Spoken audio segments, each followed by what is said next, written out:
Welcome to the 1804 Show, Chapter 2. I'm your host, Dollar Will, and this is episode 532. Yeah, I got a special guest coming to the show, Mr. Legendary John Connor, Flint Town legend. Oh, snap, my brother in here. Yeah, shout out to all my peoples coming to the channel, coming to the live. About to invite them in here now. So, hold up.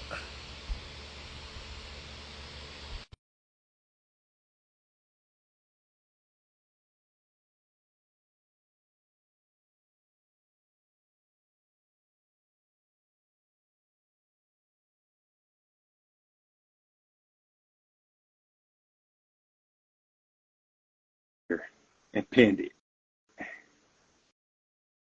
Got a special show for y'all tonight. Hey, what up, man? What's up? What's up, man?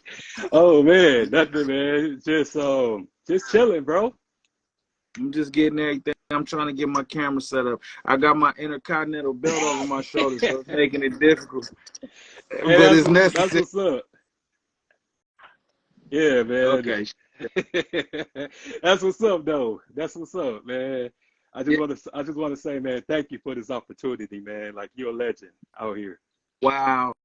I am humbled by that. Thank you so much, man. I'm just trying to walk in the divine purpose that the Creator gave to me. So, if that comes off as legend for anybody, I am humbled and grateful, man. Oh man, it's just like I said, man. I just wanted to bring you on here, man, and just to talk about you and talk about like your journey and stuff like that. Because even though like you was able to accomplish what you accomplished, we all have a story. We all have an origin. So whatever you want to talk about, man, would be my pleasure to hear it. And my viewers, of course. Yeah, for sure, man. Whatever you want to talk about, man, this is your platform. And first and foremost, man, thank you for having me. Thank you for, what I'm saying, supporting what I do and lending, your platform to me to tell my story, man. So thank you. Okay, no problem, man. And can you hear me? Yeah, you can hear me? Yeah, it kind of like breaking up a little bit, but yeah, man. Oh, Well, that's not first off, good. man, Can you tell us about yourself. Yeah, I can hear you now. Okay, cool. So, yeah, man, birth name Jan Freeman, born and raised in Flint, Michigan, small city outside of Detroit, by about 45 minutes to an hour away from Detroit. Hmm. Uh, grew up around music. My father is a musician, so I grew up watching him do his thing. And, he played with a lot of different bands in the Flint area. And I just grew up having a passion for music. I always tell people the music love comes from my father, and the songwriting part comes from my mother, because my mother is a bit of a writer herself. So, just started making music, not to, drag it out, but started selling CDs when I was in tapes. This is how old I am. I started selling tapes when I was in elementary school. And then I started selling CDs when I was in high school. And then it just kept going from there. And then after that, after I graduated high school, I went to Full Sail University in Winter Park, Florida. Didn't graduate, but I did go, and I met some people who became friends for life and frequent collaborators with me. And so while I was at Full Sail, I honed my craft, started making, just kept pushing at it. You know what I'm saying? Whenever life threw me a curveball, man, I just kept going, and I never let it, get me down. Because while I was at Full Sail, I didn't graduate because my cousin passed while I was in school. So it was Hmm. kind of like my focus was all thrown off. But even within that, I never stopped, when it came to music. So I just kept pushing until I eventually ended up meeting former NBA player Mateen Cleaves, who he played in the NBA. He's from Flint, Michigan, and he took an interest in my music. And then we ended up linking up with my man Kendall Young Sad Freeman, who worked at Def Jam for a little minute and also was the vice president of Maybach Music. So they kind of became my team or my crew and we just was pushing, going hard, dumb hard on the independent scene, on the underground scene. And this is during the time where all of the hip hop blogs like Two Dope Boys and Rap Radar and Hip Hop DX and all of those sites was like, if you wasn't on them, then you wasn't popping. So we just kept pushing and pushing and pushing, and in the blog era, just coming out with music. I was dropping a project every 2 weeks, and then every week I was dropping a freestyle, and then dropping a whole project every 2 weeks, and that's what ended up getting the attention of record labels and record companies. So then we just kept doing that. Ultimately, it got the attention of Exhibit, which he gave my music to Dr. Dre. I ended up going to Aftermath for 5 years, 6 years, somewhere around there from 2013 to 2019. I was there working on a project for myself and also doing writing for Dre and whoever else needed writing at Aftermath at that time. It was a great experience. I always say it was like, I didn't get to finish college as far as Full Sail, but Aftermath was my college as far as in the music business. You know what I'm saying? I learned the lessons that I was meant to learn after spending my time there for 6 years doing that and learning and just soaking up the game and understanding how the business worked. Recreated my own independent company this time solely. I am the sole executive producer, and I just wanted to take my career in my own hands.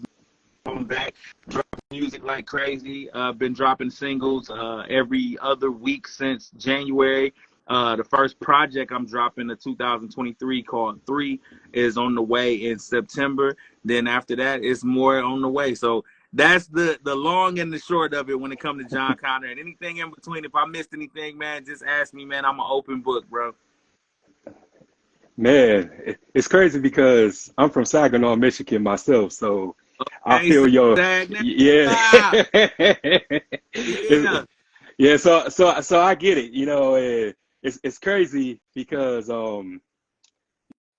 just what you were saying that you were signing Aftermath and stuff like that, and we hear a lot of things about Dr. Dre and stuff like that from people who wasn't there.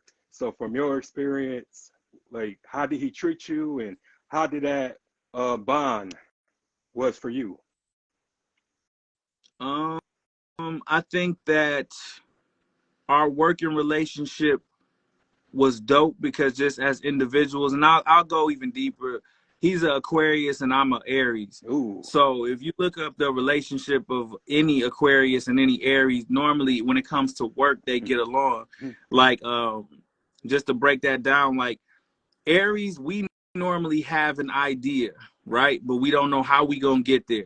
And Aquariuses normally are really people to they good at the details of what it's going to take to realize that idea. So anytime me and Dre, like, you know what I'm saying, work together, it was that. Like, I would be like, I want to do this, or I want to do that. And he'd be like, ooh, you know what'd be dope? Like, ooh, you know what'd be dope? If you did that with this, that would be doper. And then it was like just a natural chemistry from the first day we met. From the first time we sat down and talked, it was a natural, good vibe between the two of us as far as just our personalities and who we are as just as humans. And so, yeah, so I want to make sure I answer your question fully. Was that your question? Like Yeah, just how we interacted as people? yeah, because usually, from bloggers, internet, and this and that, people like to just paint people in a light that's like they're sadists, but I only get it from the horse's mouth. I only listen to the people who knew the people and who was there and interacted with these people, because I don't believe everything that I hear or see. So I just wanted to get that from you. But yeah, I wanted to like just tell you a little bit more about me and to the new people that's coming off your page. But I had started this platform like 2 years ago because I went through a great deal of depression from losing my brother, my dad, both my grandmothers, and cousins, a little bit everybody. So I've been to 11 funerals in 5 years, just on some I'm back stuff. Oh, thank you, man. It's all good, man. But I was having this conversation with my homeboy Kareem earlier, man, and he was just telling me that we all have a purpose to our lives. And if you haven't experienced what you experienced, will you be where you are now? And I said, no, I probably would not be unheard of, or just probably just would be like in the shadows like I was. But just going through all of that stuff, it gave me perspective and just how we think we have so much time, but we truly don't. So that's why it's important to make your mark and to do what you love and just don't look back, because you ain't gonna be able to please everybody. You ain't gonna be able to satisfy everybody expectations or meet them. So it's just all about you at the end of the day. And this was the greatest decision that I made for myself. Mm. So I just wanted to give you that a little backstory of me. But yeah, man. And that's a beautiful thing. That is a beautiful thing, man. Yeah, thank you, man. And I had the chance to look through your discography, and the song that really got to me was "Story to Tell," or "I Got a Story to Yeah, Tell." Oh my God, yeah, man! Like, explain that one to me, because when I hear it, it's like you doing like a battle cry and letting people know, like, okay, whatever you have for me didn't work out, but I'm still here, type thing. So you was taking back your power.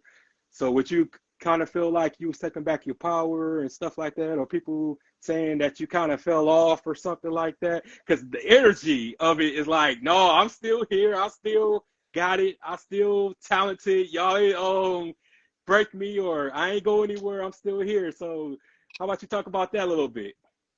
well, yeah, on Story to Tell, I think it was important for me to embrace my journey and let people understand that it's important for them to embrace theirs as well. I think especially since we live in this generation of faking and fronting on social Mm-hmm. media, you know what I'm saying, where everybody act like everything is always good and they always happy. Ain't nobody always good and ain't nobody always happy. And to me, I feel like there's a power in embracing things that people would normally view as bad. I think that there's a misconception that has been implanted in all of us that signing to a major label is the epitome of what you can do in music. And if you ain't doing that, then you ain't doing nothing. No, I think that we're living in a generation now that independent artists are showing you, no, go get your money, take care of your family, because it's people that I got a line on my new album where I say, I know people with Grammys that still ended up broke.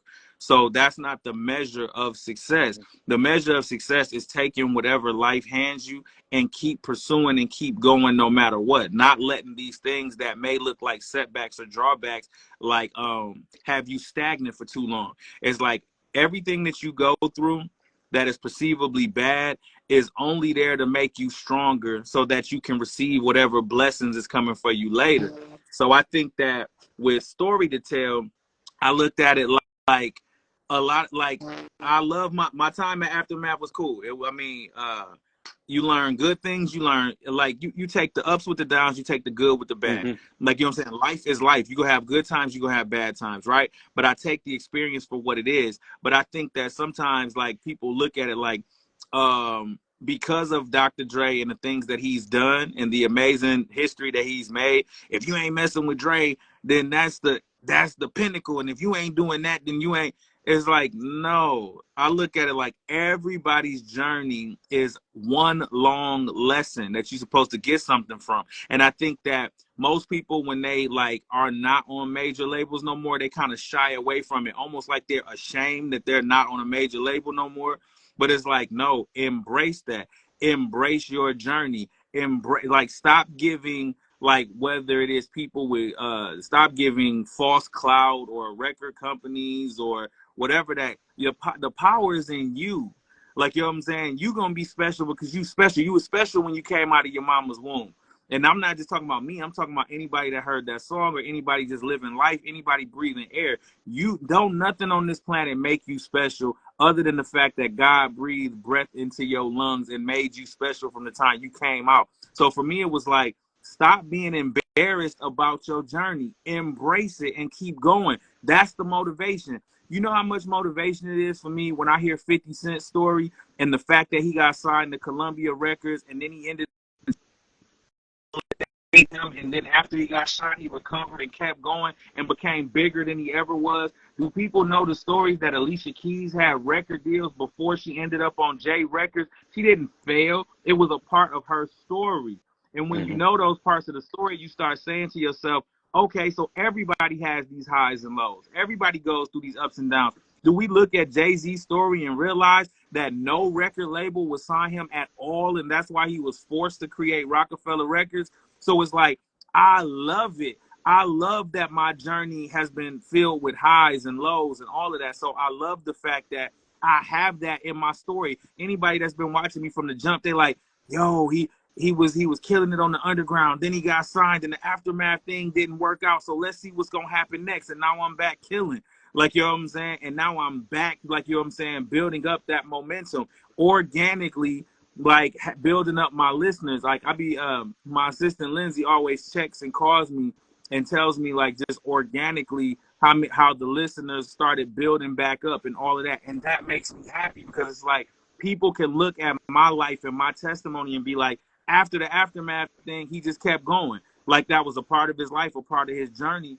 And then he became stronger after the Mm-hmm. aftermath thing. I think lyrically I'm better than I've ever been. I think that more clear spirit and clear mind than I've ever been. And so I want people to take my journey and let it motivate them and inspire them. Like I said, I can keep going for days. Like, you think about Puff Daddy got fired from Uptown Records, and that's what made him make Bad Boy. So it's like, it was never with story to tell. It was never a matter of what people's perception of me, because I don't care about people's perception of me. I just want people to have I just want people to be inspired and motivated by my testimony, and that's it. So that's all our story to tell was. It was like, yo, whatever you go through, embrace that shit, keep going, and you're gonna motivate and inspire other people to continue on whatever journey they on. Oh, I agree. And about journeys, the one thing about journeys is you're not going to end up with the people that you started with. That's a fact. And I learned that too, man, because when you evolving, when you growing, everybody can't go, and everybody is not gonna grow. Because I had to leave a lot of my closest road dogs behind me. I had to leave my family behind me because that's how much I believe in myself and I believe in the product. Because it was just everything just hit so fast. Like in the first month, usually when someone starts like a platform or a franchise or a corporation company, it's gonna take time. But my rise was so fast, bro, to the point that I didn't expect it. But I do everything from the heart. So when you do good and when you have a good motive behind everything like that, everything will come to you. You don't gotta chase it. And I just tell everyone, just be patient. Cause Scarface couldn't be Scarface in the first 5 minutes of the film. You have to watch the rise. You have to watch when he was washing them dishes, being a busboy, meeting up with those That's a fact. with the connect, and even though his friend got chopped up in million pieces and stuff like that, but Right. he had to, show everybody that, hey, yes, I always had this ambition, but you have to watch me wash the dishes first. You have to watch me make moves. You have to watch me shake hands and meet people in order for me to be the Don. And that's how I am, because nobody can say that I had everything handed to me, because I had to literally interview at least 160 people to get to you. Wow. So I Right. cherish that, man.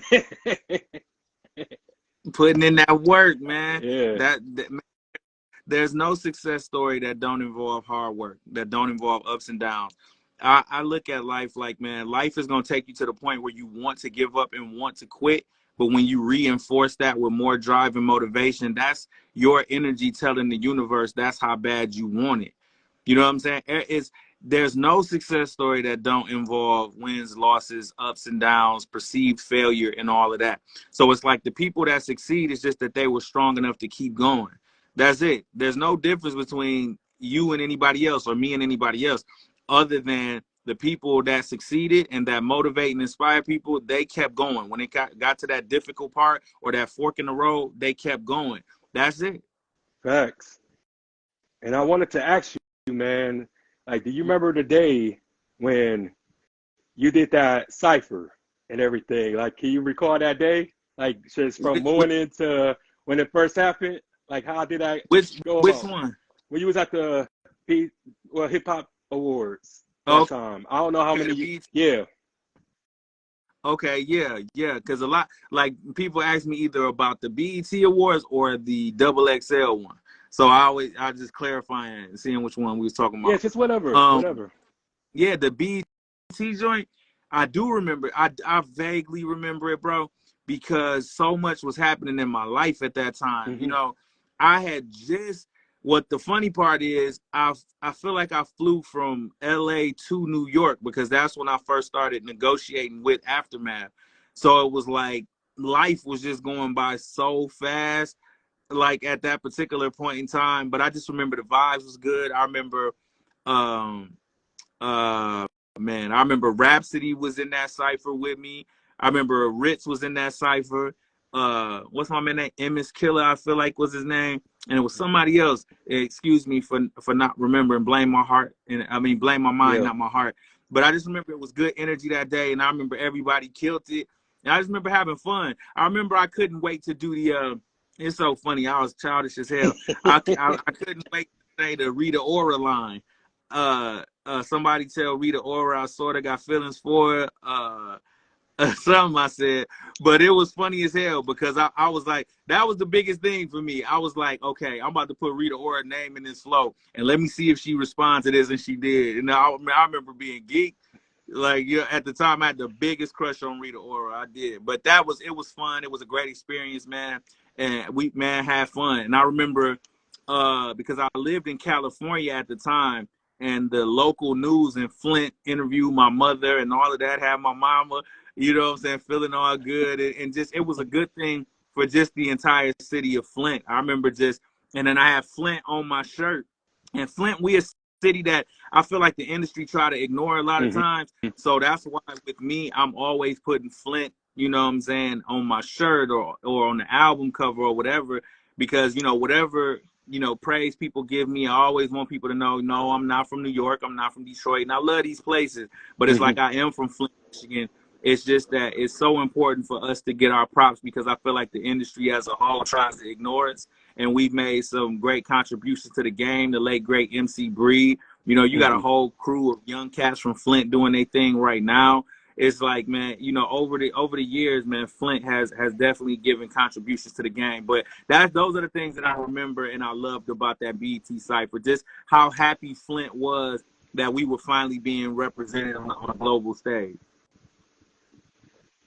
Oh, that's what's up, man. And just, being a Saginaw cat myself, we have a lot of talent here. We have a whole lot of great people here and stuff. And I do compilations for mixtapes and stuff Uh-huh. like that. So I pretty much bring local artists, people in the Tri-Cities, people in Detroit, people all over the country and stuff like that, and just showcase our gifts and our abilities and stuff. And I always gonna rep where I'm from and stuff, cause my cousin, Absolutely.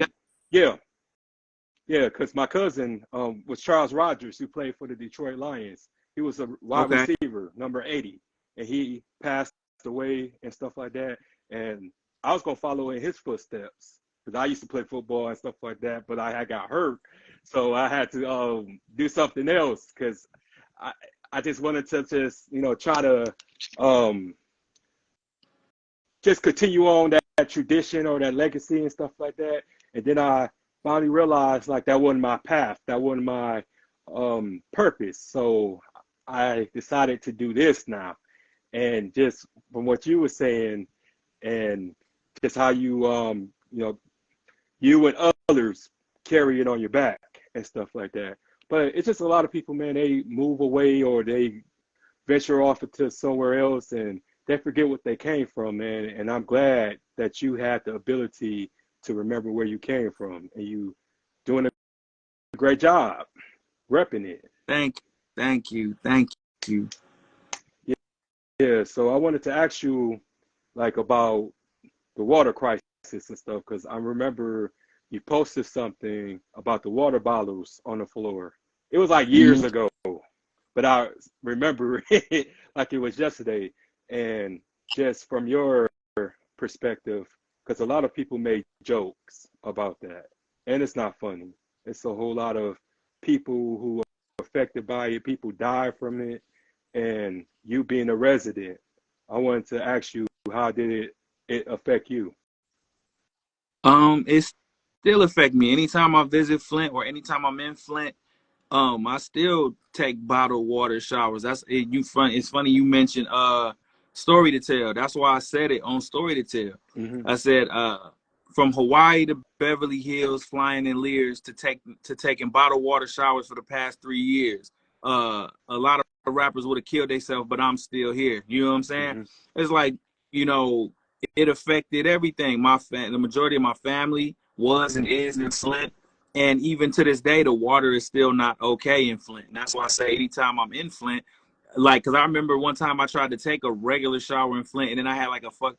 Can I cuss on here? Yeah, go ahead. Do Okay. you, I man? had yeah, I had a fucking rash like on my shoulder, and I'm like, what the hell? And this came from me I took a regular shower one time, like, you know what I'm saying, and it was like I never played with it again. I anytime I was in Flint or am in Flint, I definitely go get the bottled waters, heat them up, and it's ridiculous and it's inhumane because we live in the United States of America, one of the richest countries in the world.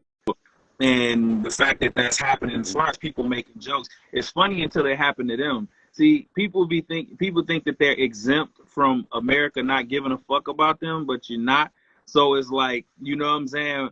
I think that what happened to Flint should have been a wake up call, and everybody should have took it more serious because it's like, wow, if our government will let something like that happen to a city in America, we should all probably care about this because this shows the lack of compassion that Hmm. the actual government and the country has for areas that are predominantly black. You know what I'm saying?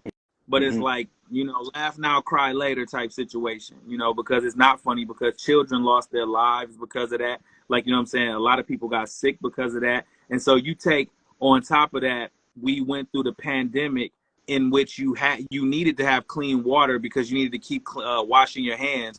But now Flint would have a double whammy because it's like we have a pandemic to where you need to keep clean and wash up, but then our water is also poison. So it's like, damn, we can't win for losing. Hmm. You know what I'm saying? So the pandemic was very difficult for us because it's like we already using bottled waters to make sure we don't have germs on us, and now you telling me we need to wash our hands every 5 minutes, but the bottled water is only gonna last so long in each individual household. So it's like we've always been fighting poverty, fighting crime, fighting just being put in dark circumstances. And I say Flint, we've always had like a Rocky type mentality, a underdog type mentality where we not gonna let nothing beat us.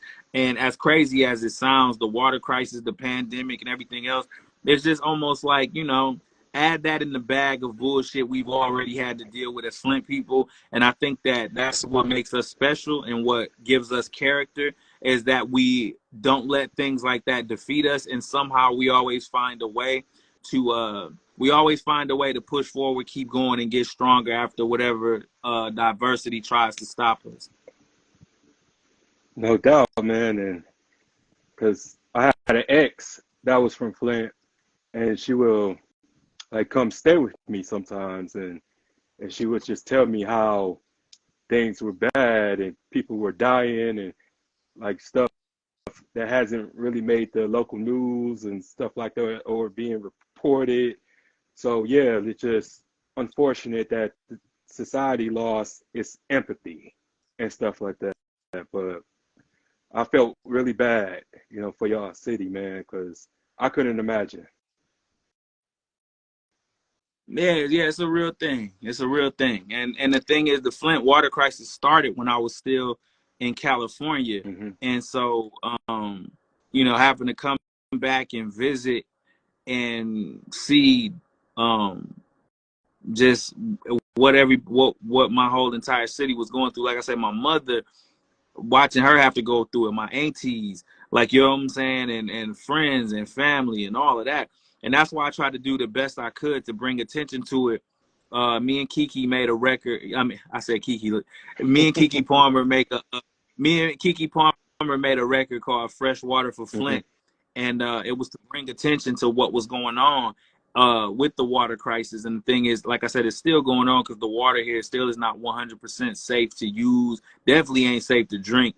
So we made that record about it. And I remember being on the nightly show with Kiki Palmer, and I remember in the interview segment I had said to them, I don't want this just to become like just a fly by night cause for the moment, where we talking about it right now because it's cool to talk about, and then after that everybody just forgets about it. And that's exactly what happened. A couple months later, everybody was on to something else and talking about something else. But for the people that live here, and for people like myself, like, you know what I'm saying, it's like it's still a very real thing, and it should still be on the top of everybody's brain, but it's not. So I appreciate you asking that question, because the best thing I can do, being a resident of Flint, is to keep talking about it and let people know that, excuse me, it's not over with. And if you're not gonna help, one thing you should do is take heed to the relationship between impoverished communities and the government. Because if you just gonna sit back and watch, the main thing you should get out of this is don't think that it can't happen to you or your community, because it can.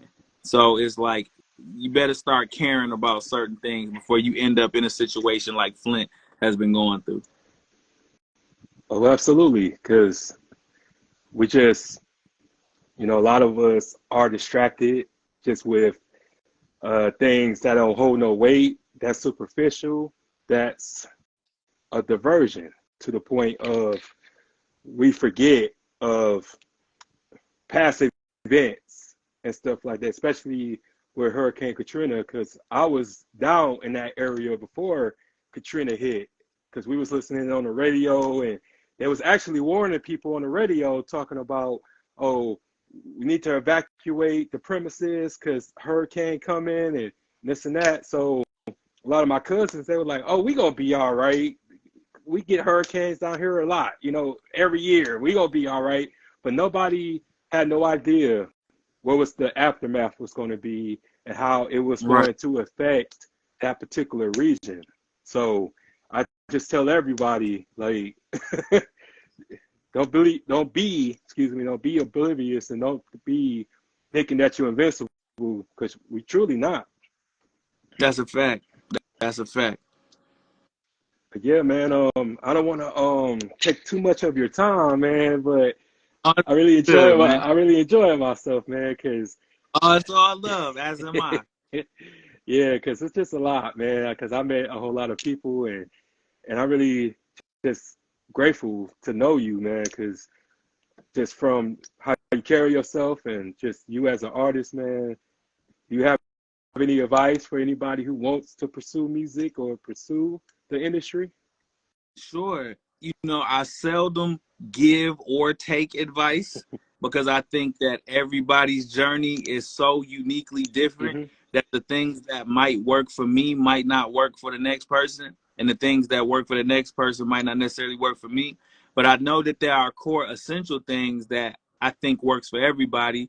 Believing in yourself, being your biggest fan and biggest critic, pushing yourself, you know what I'm saying? Just motivating and finding something bigger than yourself to do it for. Whatever it is, whether that's going to school, whether that's becoming a doctor, a lawyer, whether that's becoming an athlete, a musician, no matter what that is, find a reason bigger than yourself for doing whatever it is, and normally that comes from, if you're driven, because think about it like this, like, even if you like people that get on weight loss journeys, right, they're more, it's more of a it's more realistic that they're gonna get through the journey if they have an accountability partner, right?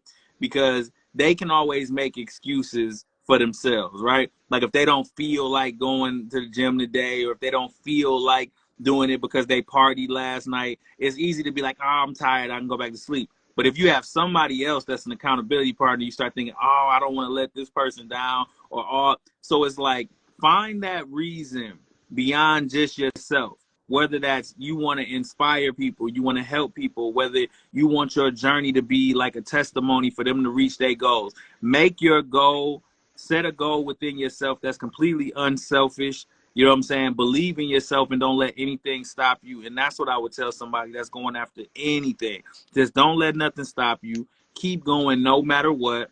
There's going to come times that test you, but those are the things that build character. Those are the things that teach you the lessons that are going to later on become the knowledge that you need to accomplish your goal. And that's the best thing I could say, man.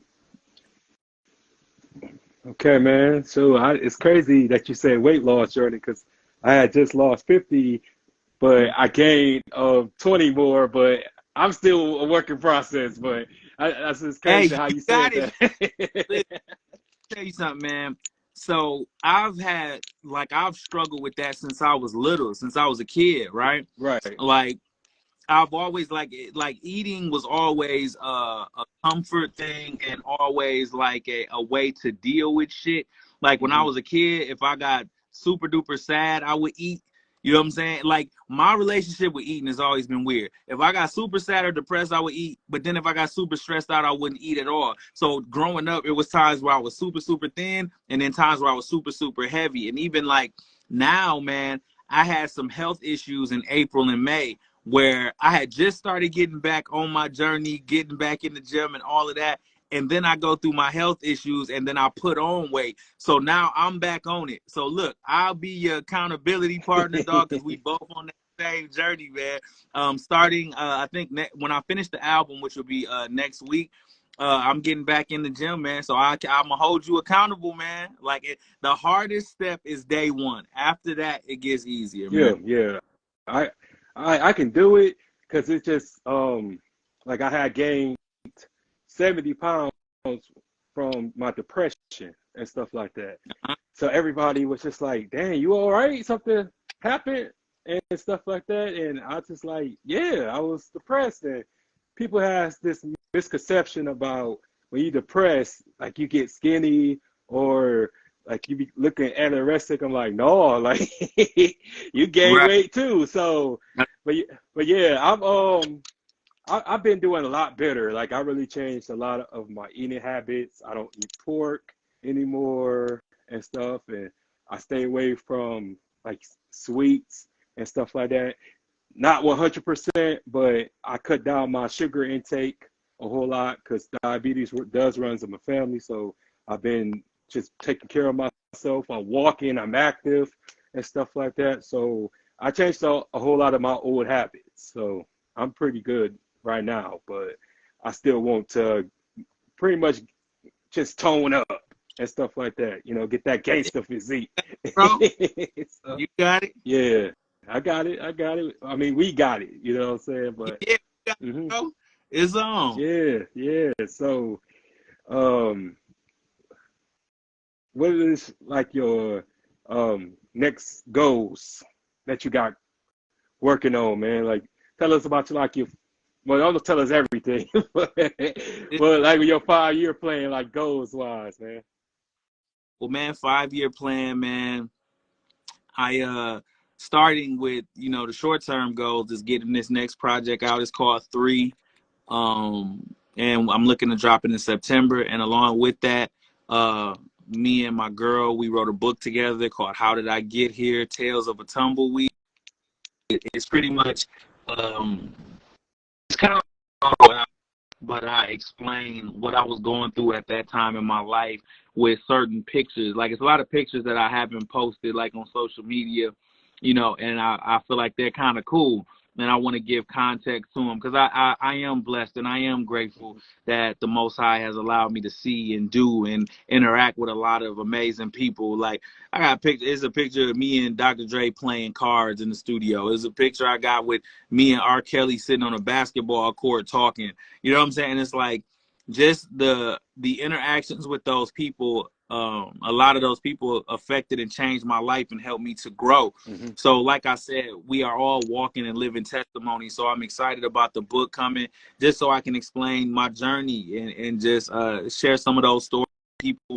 After that, me and DJ KLC from the legendary Beats by the Pound, who produced all of the hits for No Limit back in the day. It's been a dream of mine since I was a kid to work with him. And we got a project called 24 coming after that. Then after that, I got another project called Food for the Soul, which is pretty much all soul sample beats. And man, like, just my goal for the next 5 years is the goal that I got, every day when I wake up: peace, happiness, harmony, and walking in my divine purpose and doing my best to do God's will. And that's it. So that's gonna always be my goals, man. And it's already written, so that's what I learned from Nas. Yeah, It's all written, man, already, man. But again, man, just want to say thank you for coming, man. And it's been a pleasure. And we got to get you back for part two, man. And I yeah, would like let's to do meet it. you, man. Let's do, bro.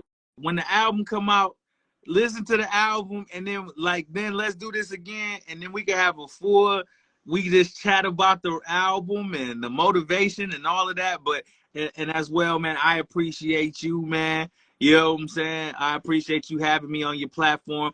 To everybody watching this, they see I'm flexing my Intercontinental belt right now. SummerSlam is in Detroit tonight at Ford Field, and I'm every bit of 13 years old right now. You know what I'm saying? So I'm getting in that mode. I'm geeked. I'm happy. And heck yeah, man. Like, let's do this again whenever you want to, man. We could chop it up. And like I say, man, I'm an open book. And I'm always willing to answer any questions and talk about anything that I've been through. Because like I said, everybody's journey is motivation for the next person's journey. That's all, man. And I appreciate you having me. Yeah, thank you, man. I appreciate you, man. And you take care. Hey, you too, man. Blessings and peace. Peace. Love.